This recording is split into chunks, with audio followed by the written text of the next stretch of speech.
uNkulunkulu akakulonda kubusise igama kuPastor Channel Nuflithi. Inamba isetshenziswe umuntu ongumlandeli oyimember eChannel. If awuyena umember usiye umlandeli eChannel, le number ngiyayicela ungayisebenzisi. Ngiyacela if bekuya ngami bekungeke noyedwa umuntu is not a member, is not a member, is not a member, is not a member, is not a follower obezisithani number. So please, number isenza kusona isenza 5 kambama. Inamba isenza kuma-calls kuphela WhatsApp ama-SMSs. Sibheka lo Sibusiso kaThwala uthi kunjani mfundisi kuchaza lophupha uhlolela abantu. So akachazi ukuthi ubahlolela ngamathambo noma ubahlolela ngomoya nje. Kodwa let's assume that ubahlolela nje ngomoya. Hayi ngamathambo ngoba ngicabanga ukuthi bezosho ukuthi beshaya ngeenhlolo. So number 1, ngokwenkolo uma uphupha uhlola sithola nje ngoPaul uhluma ukuthi uhlolela abantu. Lusho ukuthi kungenzeka umuntu onesiphiwo esikhulu sikaNkulunkulu sokuprofetha ongenzeka uzohamba ube umbholofidi.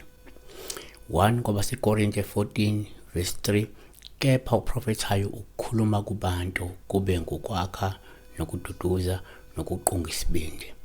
1 kuTimotheyu 4 verse 14, ungasidebeseli isiphiwo esikuwe owasiphiwa ngezwi lokuprofetha nangokube kwisandla ngamalungu.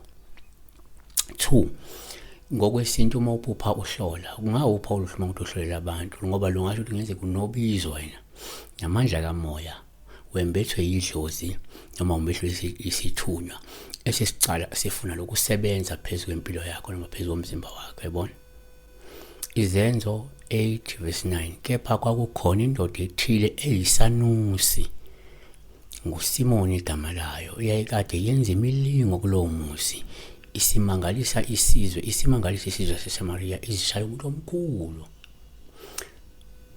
3 kwezinye isikhathi kumphupha ngathi uyahlola noma ungawupha uluhluma uhlola abantu ngoba ngasho ukuthi mhlawumbe kungenzeka kade uphathiswe umlayezo obalulekile futhi ophuthumayo okumele undlulise ngokusheshsha kulabo bantu kade ubahlolela ngoba sometimes yenze ukuhlolela abantu uthi ayithatha ukuthi nokuthi kuze uphile noma thatha ukuthi nokuthi kuze wenze yabo.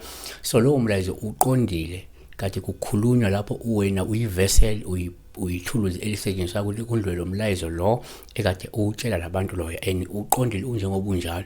Uma kade utshela umuntu ukuthi akathatha 1 no 2 no 3 kuze aphile, shilo kunjalo lo muntu loyo kade umhlolela ufuna athathe lo 1 no 2 no 3 awuhlanganise kuze aphile.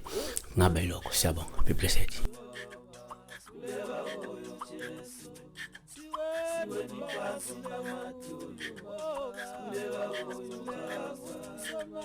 Siweni phansi lematulu, kulela kuyo Jesu.